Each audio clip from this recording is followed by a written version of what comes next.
Lalaine, hindi pa ba ligtas na makabalik sa kanilang tahanan ng mga lumikas na residente? Hindi pa rin ayon sa Philippine Army dahil ngayong araw ay nagsagawa pa rin sila at personal na mismong pinuntahan itong pinangyarihan ng engkwentro at nagsasagawa pa rin ng security operations. 653 na individual mula sa bayan ng Toboso sa Negros Occidental ang lumikas kahapon matapos ang engkwentro ng militar at mga rebelding grupo sa sitio Sinugmawan, Barangay Salamanca.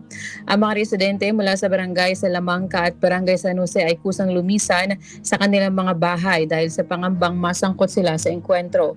Bitbit pa nila ang kanilang mga bag, kagamitan at pagkain papunta sa mga evacuation centers.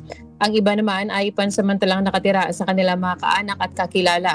Ayon sa 303rd Infantry Brigade, may isang sundalo na sugatan sa engkwentro. Habang binibripika pa nila kung 19 naman sa panig ng New People's Army ang nasawi.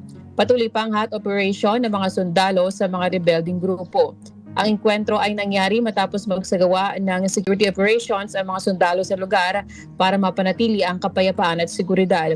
Samantala, mamahagi naman ng food packs ang LGUs sa mga inilikas na residente. Yung munang latest, balik sa iyo, Ellen. Maraming salamat, Lalaine Moreno.